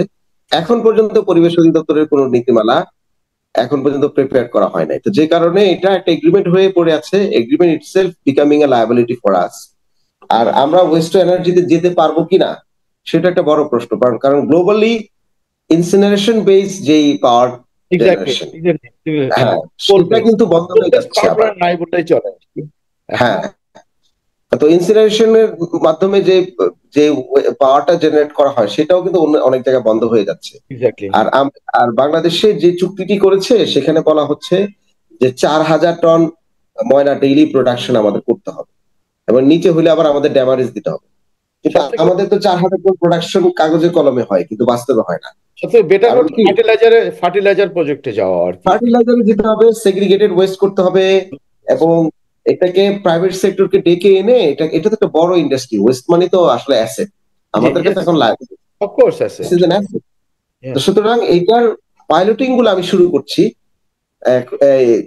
বাট এই মুহূর্তে শহরে কোনো ডাস্টবিন নাই, আশ্চর্য ঘটনা। অনেক আগে একবার ডাস্টবিন দেওয়া হয়েছিল, এত এত ছোট সাইজ, এটার কোনো ইউটিলিটি ছিল না। ডাস্টবিন হবে at least shoulder size, 4.5 feet 5 feet. বড় নাহলে ডাস্টবিন। ডাস্টবিনিং নাই, তাই না? তো বড় বড় বড় বড় ডাস্টবিন থাকবে জি আর কি। জি জি জি, মানে ড্রামের থেকে আরেকটু। আর একটু বড়। হ্যাঁ, সুতরাং এগুলো আমরা এখন পারচেজ করব, কোথায় কি করব, সেখানেও 2 কালারের ডাস্টবিন থাকবে। আমরা এই গ্রিন এবং কাজগুলো করতে হ্যাঁ, এটা আমরা করছি। বাট এর মাঝখানে যেটা আমি করেছি, ওই যে ল্যান্ডফিলটা তো এক্সপায়ার করে গিয়েছে, কোম্পানিতে ময়লাগুলো ফেলবো কোথায় সেই জায়গা ছিল না, জানেন? এই ল্যান্ডফিলটাকে আমি 2 দিন 3 দিন আমি এই মানে ওখানে নিজে গিয়ে এগুলা রিপেয়ার করছি। বাংলাদেশের ইতিহাসে কেউ কোনো মেয়র ল্যান্ডফিলে যায়নি, আমি গেছি 3 বার। গিয়ে দাঁড়ায় থেকে বৃষ্টির মধ্যে এগুলো ঠিকঠাক করিয়ে কোনোরকম এটা ঠিক করেছি এবং তার পাশে 53 একর জায়গা আমি নিজে 3 মাসে ইয়া করেছি, এটাকে কি বলে, অ্যাকুইজিশন করেছি। যে এই ইমার্জেন্সি, কারণ একটা ফেজ আউট করতে তো 2-4 বছর লেগে যাবে, জি জি জি, তাই না? তো অবশ্যই। 2-4 বছরের ময়লা আপনি কোথায় ফেলবেন? 2-4 বছরের ময়লা ফেলার জন্য আরেকটু জায়গা আমরা অ্যাকুইজিশন করেছি। এখন মোটামুটি সিটি কর্পোরেশন নিশ্চিন্তে ওয়েস্টটাকে আমরা একটা ম্যানেজারিয়াল লেভেলে সাস্টেনেবল ফেজ আউট করার প্ল্যান করতে পারবো। যারাই থাকবেন আমার পরে তাদের জন্য এটা খুব সহজ হয়ে যাবে। তো এই কাজটা আমরা করেছি। এই মুহূর্তে ঢাকায় এত এত ময়লা কেন? এটা আজকে সকালবেলা এটা নিয়ে নাগরিকদের সাথে কথা বলতে গিয়ে ওই কথাটা আমি বললাম, আপনাকেও বলছি। সেটা হচ্ছে ওই যে লোক নাই, দ্বিতীয় হচ্ছে যতটুকুই আছে সকাল 8টার মধ্যে পুরো ঢাকাটাকে আমরা ক্লিন করে ফেলি একদম পরিচ্ছন্ন। কিন্তু 12টা বাজার আগে শহরের 12টা বাজায় ফেলানো হয়। সেটা কিরকম? ঢাকার রাস্তায় এখন এত হকার এবং এত বাজার বসে, এটা একটা নতুন চাঁদাবাজি সিন্ডিকেট ঢাকাতে আসলে জয়েন করেছে। আমরা 30টা উচ্ছেদ অভিযান করেছি কিন্তু লাভ হয় না।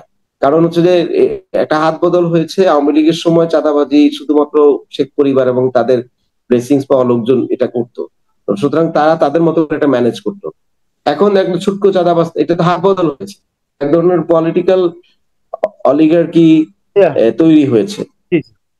এবং এটা এত এক্সিজারেট করেছে, কোনো কন্ট্রোল নাই। পলিটিক্যাল পার্টি থেকেও আমার মনে হয় এদের উপরে কোনো কন্ট্রোল এটার করা সঙ্গে কঠিন হচ্ছে।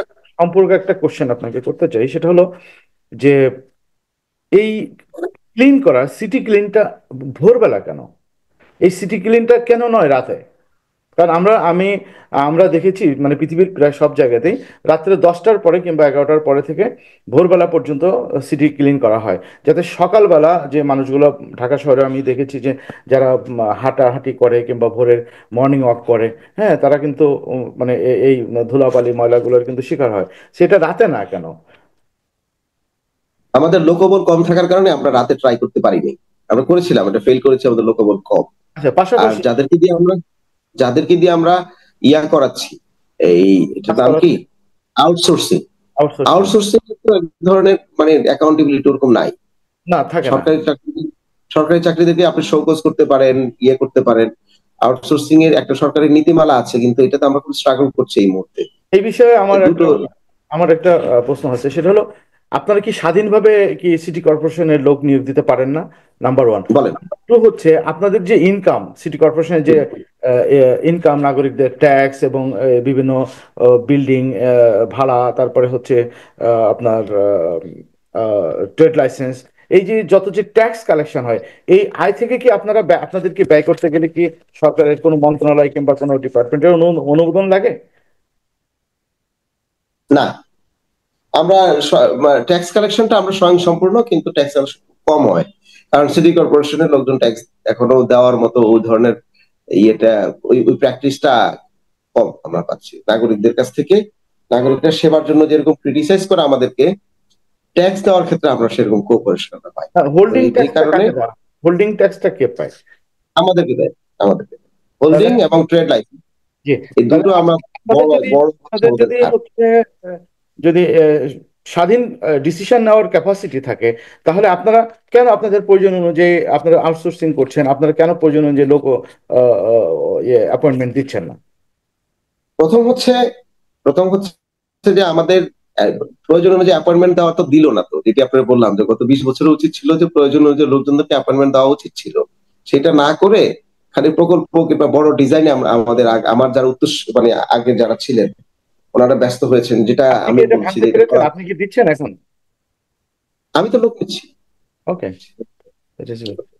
এটা এটা ডিসেম্বরের মধ্যে আমাদের সক্ষমতা 80% করতে পারবো। আবার আরেকটা দিকে আমরা আসি, নাগরিকদের একটা ছোটখাটো মানে অভিযোগ বলতে পারেন। সেটা হলো যে সিটি কর্পোরেশনের ঘুষ ছাড়া নাকি ফাইল চলে না কিংবা ট্রেড লাইসেন্স হয় না, মানে ঠিক মতো পৌঁছায় না। এ ব্যাপারে আপনি কি পদক্ষেপ নিয়েছেন? আমি জয়েন করার 7 দিনের মধ্যে ট্রেড লাইসেন্স অনলাইন করে দিছি। আপনি এখানে বসে ট্রেড লাইসেন্স করতে পারবেন আপনার বাসায়, এখানে আপনার জায়গায়, মানে কি বলে, মানে তার জন্য প্রয়োজনীয় আপনার কোনো আপনার টেবিলে বসে ঢাকার ঠিকানায় আপনি টাকা জমা দিয়ে কাউকে দিয়ে যদি টাকা জমা দেওয়ান, আপনার মোবাইল থেকে আপনি ট্রেড লাইসেন্স করতে পারবেন ঢাকায়। ওটিপিটা যদি আপনি রিসিভ করার মতো ফ্যাসিলিটি থাকে করতে পারবেন। তাহলে তো আর এখন আর আগে 4 কোটি টাকা পার ডে দুর্নীতি হওয়ার সুযোগ ছিল এখানে, এখন এটা নাই। তারপরে হোল্ডিং ট্যাক্স আপনি সেলফ অ্যাসেসমেন্ট করতে পারবেন, আপনার কষ্ট করে যাওয়া লাগবে না, এটা করে দিচ্ছি। ও, দ্যাট ইজ গুড। এবং তারপর ট্যাক্স হচ্ছে আহ, আপনি এই সিটি কর্পোরেশনের আপনি যদি রিনিউ করতে যান, যে ট্যাক্সটা দেওয়া, হোল্ডিং ট্যাক্স পে করা, এই সবকিছু আমরা অনলাইন করে দিচ্ছি। You don't need to go to any officer. কারণ আমি মনে করি যেখানে হিউম্যান ইন্টারাকশন আছে আমাদের মতো থার্ড ওয়ার্ল্ডে, রাইট। হিউম্যান ইন্টারাকশন মানে গভর্নেন্স এর কিন্তু চ্যালেঞ্জ, একটা এক্স্যাক্টলি। করাপশনের সুযোগ। সুযোগ থাকে।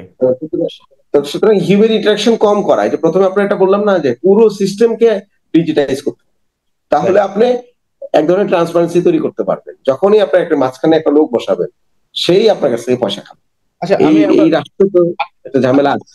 আপনি প্রথমে যেটা বলছিলেন যে একটা অ্যাপস করা হয়েছিল যে সিটি গভর্নেন্স এর যে নাগরিকদের সঙ্গে ইন্টার কানেক্ট করার জন্য, ওই ওই অ্যাপস কি করার কোনো প্ল্যান কি আপনার কি আছে? মানে সিটিজেনদের? আমাদের এখন সব হবে, অ্যাপস হবে, এআই বেসড, আমরা ইয়া করবো, ইআরপি থাকবে, ইনভেন্টরি থাকবে, কোথায় ফাইল কোথায় যাচ্ছে এগুলো ট্র্যাকিং থাকবে। কষ্ট করে কোথাও মানে খোঁজা লাগবে না আমরা কোথায় যেটা কি। চাই, অ্যাকচুয়ালি আমরা যেটা চাই, আমরা যেটা এক্সপেক্ট করি নতুন বাংলাদেশের কাছে, আপনি মানে সেই জিনিসগুলোই আপনি বলছেন, এটা একটা ভালো লাগার বিষয় যে ইউর ওয়ার্কিং অন ইট। আপনি মানে চেঞ্জ করার একটা পরিকল্পনা করছেন। হ্যাঁ, কারণ আপনি যদি যদি শুরু করে দিয়ে যান, ভবিষ্যতে থাকবেন কিনা সেটা উপরওয়ালাই জানে, কিন্তু আপনি যদি শুরু করে দিয়ে যান আমি আশা করি ইনশাল্লাহ অন্তত তা না হলে অন্তত প্রশ্ন তুলতে পারবেন আপনি। শহরের মানুষের তো লাভবান হবে, এটা করছি তো শহরের মানুষজনের জন্য। আমরা তো এসেছি এই এই এই আমরা তো ইন্টারিম টাইমে যে আসলাম, আমি ধরেন আমাকে আনা হলো, আমার তো একটা ঐতিহাসিক দায়িত্ব আছে। আপনি অবশ্যই। প্রথমে একটা কথা বললেন না যে আমি ইলেক্টেড না, কিন্তু আবার আমাকে তো এক ধরনের মানে সিলেক্ট করা হয়েছে এই ঐতিহাসিক সময় সার্ভিসটা দেওয়ার জন্য। আমি কিন্তু সরকারি কোনো ফেসিলিটি নেই না, জানেন নাকি? কোনো আচ্ছা। ফেসিলিটি নেই। আচ্ছা। সরকারি বাসায় উঠি নাই, আমি প্রোটোকল নেই নাই, আমি নিরাপত্তা নেই নাই, আমি বেতন নেই না, নাথিং, কোনো ফেসিলিটি নেই না। আমি শুধু একটা গাড়ি, দুইটা গাড়ি নিয়েছি অফিসে যাওয়ার জন্য আর আমার বাচ্চার স্কুল এবং ফ্যামিলির সিকিউরিটির জন্য, দ্যাটস ইট। আমার নিজের গাড়িগুলো বিক্রি করে দিয়েছি, এই সরকারি গাড়িগুলো নিচ্ছি। আবার যেদিন আমি দায়িত্ব শেষ করবো আমি এটা ফেরত দিয়ে আমি আবার আমার নিজের পুরাতন কাজে ব্যাক করবো। তো সুতরাং এই যে আমরা তো এসছি একটা পজিটিভ পরিবর্তন করে দিয়ে যেতে, যেন অন্যরা উপকৃত হয়। তো আপনি এটা তো আমাদের ঐতিহাসিক দায় আছে আমাদের। মাঝখানে একটু বলছিলেন যে দক্ষিণ সিটি কর্পোরেশনের যিনি প্রশাসক আছেন উনি কাজ করতে পারছেন না। সেটা আমরা জানি কি কারণে পারছেন না উনি কাজ করতে। আপনি কি এ ধরনের কোনো প্রেশার ফিল করেন কিনা, কিংবা আপনার এরকম প্রেশার মধ্যে আছেন কিনা, রাজনৈতিক প্রেশার যেটাকে বলি? এখন পলিটিক্যাল পার্টিগুলো বিরক্ত কম করে। প্রাথমিক দিকে কিছু এই ঝামেলা তো হয়েছে, শুনেছি, আমাকে ট্যাগিং করার চেষ্টা করা হয়েছে, আমাকে বলছে আমি নাকি জঙ্গি। সারা জীবন আমি কাজ করলাম দেশের জন্য, পরিবেশের জন্য, তা আমাকে বিভিন্ন ট্যাগিং দিতে চেষ্টা করা হয়েছে, আমাকে পলিটিক্যালি বলেছে আমি নাকি নাগরিক পার্টির লোক, উইচ ইজ নট। হ্যাঁ, তো না। এই ধরনের, হ্যাঁ, এগুলো ট্যাগিং করার চেষ্টা করা হয়েছে, বাট আমি এগুলো আমার কাজ দিয়ে জবাব দিচ্ছি। আপনি যদি জামাতেরও লোক হয়ে থাকেন তাতে তো সমস্যার কিছু না। দ্যাট ইজ আপনি যে না, দায়িত্ব। প্রথমত আমি পলিটিক্যাল না, দ্যাট ইজ ইম্পর্টেন্ট। এবং আমি আপনি যে আমার এই যাবৎকালে আমি কোনো পার্টিজান পলিটিক্স এর সাথে যুক্ত ছিলাম না, এবং কোনো রিলিজিয়াস গোষ্ঠীর সাথেও আমি যুক্ত ছিলাম না। যদি থাকতাম আমার তো বলতে আপত্তি নাই, জুলাই পরে আবার ট্যাগিং এর ভয় কি, কিন্তু আমি না, সেটা হচ্ছে বিষয়। যদি থাকতাম, কিংবা এখনো যদি থাকি, বলবো যে লোক, I belong to this group, অথবা আমার চিন্তা হচ্ছে এরকম। আমার এরকম কোনো চিন্তা ভাবনা কিংবা কোনো ধরনের আদর্শিক অবস্থান নাই। ব্যক্তিগতভাবে যতটুকু জানি আপনি একজন কমপ্লিটলি একজন প্রফেশনালস এবং পরিবেশবাদী, যেটাকে আমরা বলি আর কি, পরিবেশ নিয়ে কাজ করছেন দীর্ঘদিন এবং আপনার অনেক লেখাও প্রকাশ হয়েছে। আমি বইটাও পড়ার জন্য মাহবুব ভাইকে অনেক আগে বলেছিলাম যে আমাকে ওনার বইটা একটু পাঠানোর ব্যবস্থা করেন আর কি, ওনার প্রকাশনাগুলো। যেহেতু আপনাকে তিস্তা নিয়ে আমাদের একটা বিশাল কাজ আছে অববাহিকা, এটা আপনাকে আমি, যেহেতু একটু পরে কথা হবে, তিস্তা কর্ণফুলী নিয়ে আমাদের কাজ, আমার কাজ আছে, মুক্তিযুদ্ধ নিয়ে আমার কাজ আছে, That is- স্বয়ং মুক্তিযুদ্ধের 10 নম্বর সেক্টর নিয়ে আমার সিরিয়াস কাজ আছে, একটা বইও বেরোচ্ছে আমার, প্রায় 800 পেজ, আচ্ছা। মুক্তিযুদ্ধের প্রায় 450 অপারেশনের ডিফেন্সিভ অ্যানালাইসিস, দশ যেটা আমি করেছি সেটা হচ্ছে। 10 নম্বর সেক্টর মানে হচ্ছে খুলনা বরিশাল, যেটা ছিল না, খুলনা বরিশাল মনে হয়। আহ জাজ ভাই হ্যাঁ, আমরা 10 নম্বর সেক্টর হচ্ছে যে নদী, 10 নম্বর সেক্টর নদী, নদী, নৌপথ এবং হচ্ছে পোর্ট এবং সমুদ্র পথ, এই পুরোটা মিলে 10 নম্বর সেক্টর। মানে খুলনা বরিশাল ছিল আর কি, মানে বিশাল এলাকা ছিল আর কি খুলনা বরিশালে। সিটি কর্পোরেশনের নির্বাচন নিয়ে আপনি কোনো নোটিশ কিংবা কোনো ধরনের কোনো গাইডলাইন কিংবা সরকার থেকে কোনো নির্দেশনা পেয়েছেন কিনা ভবিষ্যতে সিটি কর্পোরেশনের নির্বাচন নিয়ে? না, এখনো আমি কিছু পাইনি। ওকে। এজাজ ভাই, আমরা আলোচনার প্রায় শেষ পর্যায়ে চলে এসেছি। এখন শুধুমাত্র আমি যে জিনিসগুলোকে শুনতে চাই, একটা ভীষণ একটা মানে ঢাকা সিটি উত্তর কর্পোরেশন নিয়ে আপনার একটা মানে একটা ভীষণ শুনতে চাই একটু সংক্ষেপে, যে আপনি মানে কিভাবে আপনি কি স্বপ্ন দেখেন ঢাকা উত্তর সিটি কর্পোরেশন নিয়ে? এক নাম্বার হচ্ছে যে ঢাকার ভিতরেই অনেক ইন্টার ডিপার্টমেন্টাল ঝামেলা ছিল, যেরকম ঢাকার সিটি কর্পোরেশনের ভিতরে অনেক জায়গায় রোডস এন্ড হাইওয়ে, অনেক জায়গায় রেলওয়ে, অনেক জায়গায় রাজুকের, এগুলো ছিল। এগুলোকে গত 30 বছরেও কেউ সমাধান করতে পারে নাই, খোকা সাহেব পারেন নাই, মির্জা আব্বাস সাহেব পারেন নাই, কারণ এটা অনেক কঠিন। এটা আমি সমাধান করে দিছি। ওকে।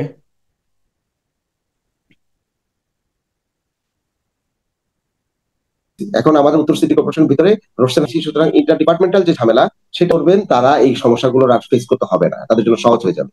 আর অনেক আমি ঢাকাকে এক ধরনের ক্লাইমেট রিসিলিয়েন্ট, হ্যাঁ, ঢাকাকে এটা আমি এক ধরনের, জি, ঢাকাকে আমি এক ধরনের ক্লাইমেট রেজিলিয়েন্ট সিটি হিসেবে আশা করি এই কপে আমি নিয়ে যেতে পারবো, এবং একটা বড় ল্যান্ড ট্রান্সফরমেশন হচ্ছে উত্তরা দিয়াবাড়ি এবং হচ্ছে এই পূর্বাচলটা কিন্তু সিটি কর্পোরেশন নিয়ে নিচ্ছে, এবং আমরা এই পুরো জায়গাকে এখন ওই গ্রিন কাভারেজের মধ্যে নিয়ে আসতেছি।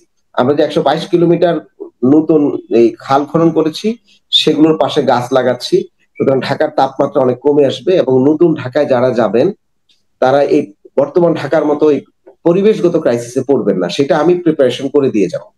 সুতরাং এটা একটা বড় চ্যালেঞ্জ আমি মোটামুটি করব।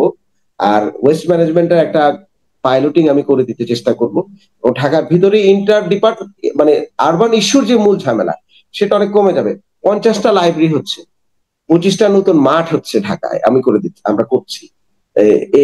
এছাড়া অনেক পাবলিক স্পেস আমরা রিক্লেইম করছি নতুন করে। 18টা ওয়ার্ডে অ্যাকশন প্ল্যান করা হয়েছে, বাকিগুলোতে আমরা প্রত্যেকটি ওয়ার্ডের অ্যাকশন প্ল্যান আমরা রেডি করে দিয়ে যাব, যে ভবিষ্যতে যেন কেউ এসে বলতে না পারেন যে আমি শহরে কি করব, মানে আগামী 20 বছর 30 বছর নগর পিতারা কি করবেন সে পুরো অ্যাকশন প্ল্যান আমি আমি আমি রেডি করে দিয়ে যাব, যেন তাদের হাতে ডকুমেন্ট থাকে এবং তারা এই কাজগুলো করতে পারেন। এতটুকু আমি করে দিয়ে যাব।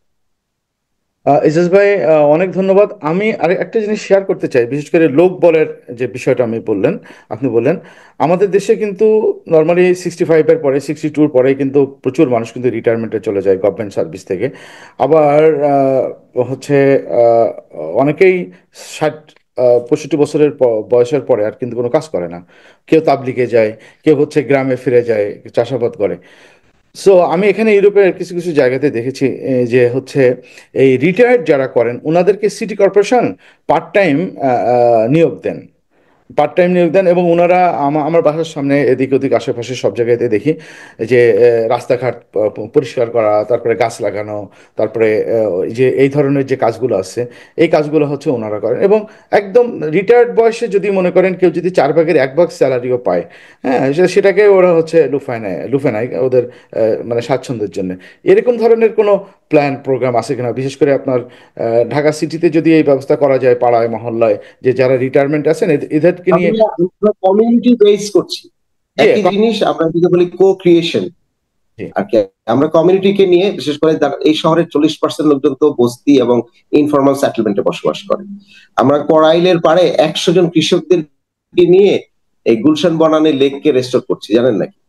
না, এবং না, তাদেরকে আমরা ট্রেনিং দিয়েছি, তাদেরকে দিয়ে এটা করাচ্ছি, এবং ঢাকা শহরের বিভিন্ন জায়গায় কমিউনিটিকে আমরা এখন এই পুরো গ্রিনিং এ কাজে লাগাচ্ছি। যেহেতু আমাদের টাকার সমস্যা, আমরা লজিস্টিক সাপোর্টটা দিব আর মালই দিচ্ছি, বাকি গ্রিনিং এ ওনাদেরকে আমরা ভলেন্টারি কাজে লাগাচ্ছি। ওখান থেকে দুটো কাজ হয়, একটা হচ্ছে শস্য যে যে শাক সবজি উৎপাদন হচ্ছে, একটা খাদ্য উৎপাদন হবে এখান থেকে, গ্রিনিং থেকে একটা বেনিফিট পাবেন।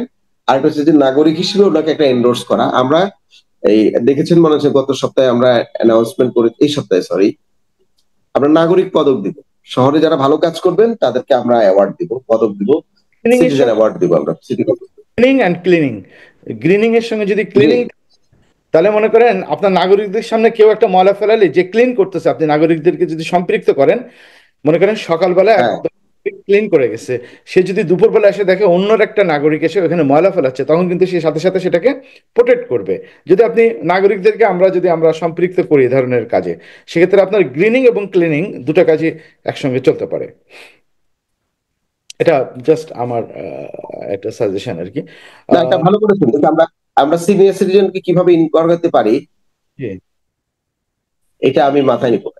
আমরা চিন্তা ছিল, কিন্তু ওই সরকারি কাজে এসে তো অনেক পিপিআর এবং ইনভলভমেন্টের ক্ষেত্রে অনেক নিয়ম আছে, তো এক্স্যাক্টলি। প্রকিউরমেন্টের ক্ষেত্রে দেখি আমরা এটাকে ইনকর্পোরেট করতে পারি। এই জন্য আমরা কমিউনিটি মোডে গেলে কি হয়, কমিউনিটি মডেলে গেলে ইনভেস্টমেন্ট আর গভর্নমেন্টে লাগে না, একটা হ্যাঁ, পার্টিসিপেটরি মডেল হয়।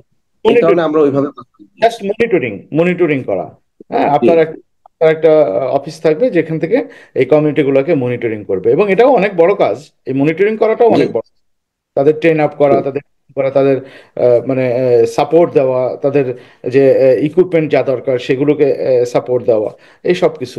এজাজ ভাই, অনেক ভালো লাগলো আপনার সঙ্গে কথা বলে, বাট আপনার সঙ্গে কথা বলে কিন্তু আমার শেষ হয় নাই, এবং আজকে ইন্টারনেটের কারণে আপনার সঙ্গে আমি জাস্ট ইন্টারেক্ট করতে পারি নাই আর কি। হ্যাঁ, কথাগুলোকে আমি মানে করতে পারি যে কোনো সময় আপনি চাইলে, অসুবিধা নাই। আমি আমি আবার আরেকটা পর্ব, বিশেষ করে আপনার বর্তমান যে কাজগুলো করেছেন এবং ভবিষ্যৎ পরিকল্পনাটা নিয়ে আমি একটা স্পেশাল এপিসোড আপনার সঙ্গে করব। আর সর্বশেষ একটা ছোট্ট কোশ্চেন, সেটা হলো যদি সিটি কর্পোরেশনের নির্বাচন সামনে হয়, আপনার কি এরকম ধরনের কোনো মানে ইয়ে প্ল্যান আছে কিনা সিটি কর্পোরেশন নির্বাচনে অংশগ্রহণ করার? এই মুহূর্তে নাই। এই মুহূর্তে আমার আসলে কাজটাই, না, ভবিষ্যতে তো আমি জানি না। এই আপনার এই মুহূর্তে আমার বছরের কাজ দিয়ে যদি নাগরিকরা মনে করেন যে না, আপনি নগর পিতা কিংবা মেয়র হিসাবে ভালো করবেন কিংবা যোগ্য মনে করবেন, নাগরিকরা যদি আপনাকে অনুরোধ করে, নাগরিকরা যদি আপনার সাথে থাকেন এবং আপনাকে চায়, সেক্ষেত্রে আপনি মানে এই আমি আমি আমি আসলে হাইপোথেটিক্যাল সিচুয়েশনে চিন্তাই করি না। আমার আরো যে সময় আছে সেটাতে অনেকগুলো পেন্ডিং ওয়ার্ক আছে, আমি কাজগুলো আগে করি। কাজ না করলে এই, আমি যদি এখন আমার রিসেটেলমেন্টের প্ল্যান করি আমি কাজ করতে পারবো না। এটা একটা মানে মিউচুয়ালি এক্সক্লুসিভ সিনারিও। আমি আপনাদের আরো ভেঙে বলি, শুনেন, আরো ভেঙে বলি। এখন যদি আমার মাথার মধ্যে ঢুকে আমি ইলেকশন করবো, আমি তখন শুরু করব যে কোন কোন ওয়ার্ডে আমার হ্যান্ড থাকবে, কে আমার এজেন্ট হবে, কে আমার ইন্টারেস্ট গ্রুপ হবে, এবং এই ইন্টারেস্ট গ্রুপ এই এজেন্টদেরকে কিংবা এই লোকগুলোকে আমার হাতে রাখার জন্য আমাকে এদেরকে ফেভার করতে হবে, করতে হবে না? তাদের জন্য পিছনে আমার সময় ব্যয় করতে হবে। এগুলো যদি আমি করি, আমাকে যে দায়িত্ব দিচ্ছে সে দায়িত্ব আমি 100% পালন করতে পারবো না। আমি তো এমনি ফেসিলিটি দিই না। তা আমি ওদেরকে কোথেকে আমার টাকা, টাকা পাবো কোথায় এগুলো করার? এগুলো তো পয়সাও লাগে, সময় লাগে, পয়সা লাগে, যে দুইটা আমার নাই এই মুহূর্তে। আমার এখন টাইম, ম্যাক্সিমাম টাইম আমি আসলে এই সার্ভিসের কিভাবে বেটার করা যায় সেটা নিয়ে আমি দিচ্ছি। আমার টাকা নাই, মানে আমি আমি ভেরি ওয়েল অফ ফ্যামিলি থেকে এসেছি, যে কারণে মানে সরকারি ফ্যাসিলিটি না নিলে আমার সংসার চলে। কিন্তু নির্বাচনকে কেন্দ্র করে যে প্রস্তুতি এবং এটার মাথা, এগুলো আমার মাথায় এই মুহূর্তে নেওয়াটা আমি মনে করি আমার জন্য ইম্প্র্যাক্টিক। বরঞ্চ কাজের দিকে ফোকাস করাটা আমার জন্য, কারণ এটার জন্য আই এম কমিটেড টু। আমাকে, আমি তো রাষ্ট্রকে কমিটমেন্ট দিয়ে দায়িত্ব নিয়েছি, সুতরাং দায়িত্ব অবহেলা করে আমি আমার পরবর্তী রিসেটেলমেন্ট প্ল্যান করার জন্য আমি এখানে বসে বসে অন্য প্ল্যান করবো, এটা আমার জন্য ঠিক হবে না এই মুহূর্তে। অনেক ধন্যবাদ এজাজ ভাই, এবং আপনার যে কাজগুলো আপনি হাতে নিয়েছেন এবং করেছেন এবং আপনার মাথায় প্ল্যান আছে যেগুলো করার, অ্যাটলিস্ট পাইলট প্রজেক্ট করে যাওয়ার জন্য, this is very impressive according to the previous activities of those mayor. So আশা করি ইনশাল্লাহ আপনি ভালো কিছু করবেন। আমি এবং ঢাকা উত্তর সিটি কর্পোরেশনের যারা নাগরিক আছে তারা নিশ্চয়ই আপনি যে ব্যাখ্যা এবং যে কথাগুলো বললেন, নিশ্চয়ই তারা সেগুলো ভেবে দেখবেন এবং পরবর্তীতে আপনাকে সহযোগিতা করবেন, এই আশাবাদ ব্যক্ত করছি। জি, আপনাকে অনেক ধন্যবাদ। পরে হয়তোবা আরো ডিটেইল কোনো ইস্যু নিয়ে, শহরের ওভারঅল ইস্যু না, স্পেসিফিক ইস্যু নিয়েও আমরা আসলে কথা বলতে পারি। কারণ এই কি করলাম কি করলাম না তার চেয়ে আসলে ইস্যু গুলো নিয়ে আলোচনা করলে অনেক কিছু বেরিয়ে আসে। স্পেসিফিক আর ইস্যুগুলো হ্যাঁ, স্পেসিফিক ইস্যু নিয়ে তখন আমরা হয়তো অনেক আড্ডাও দিতে পারবো। ভালো থাকবেন। করব, পাশাপাশি একজন এক্সপার্টকে আমি অ্যাড করার চেষ্টা করব, এবং যারা বিদেশে, অনেক বাংলাদেশি আছে এখানে ভালো এবং সিটি কর্পোরেশনের সঙ্গে কাজ করছেন, বিশেষ করে লন্ডনে আমার পরিচিত একজন আছে, ডেনমার্কে আছে, তারপরে সুইডেনে আছে, ওনারা সিটি কর্পোরেশনের সঙ্গে বিভিন্ন প্রজেক্টে কাজ করেছেন আর কি, সিটি কর্পোরেশনের বড় বড় অফিসার পদে, বাংলাদেশি। হ্যাঁ, দেয়ার। জি, আমি আপনার সঙ্গে ইন্ট্রোডিউস করে দিব। ভালো থাকবেন এবং সুস্থ থাকবেন। আপনিও ভালো থাকবেন, আপনার শরীর ভালো রাখেন। Thank you. ধন্যবাদ। দর্শক মন্ডলী, আমরা এতক্ষণ আলাপ করলাম, এতক্ষণ আলোচনা করলাম জনাব মোহাম্মদ এজাজ ভাইয়ের সঙ্গে। উনি সিটি কর্পোরেশনের প্রশাসক হিসেবে, বিশেষ করে ঢাকা উত্তর সিটি কর্পোরেশনের, এবং উনি আরো ভালো করবেন। আমরা আগামীতে উনাকে আবার নিয়ে আসার চেষ্টা করব। সেই পর্যন্ত ভালো থাকবেন, সুস্থ থাকবেন এবং সকলের জন্য দোয়া করবেন। ধন্যবাদ সকলকে আমাদের আজকের এই প্রোগ্রাম দেখা।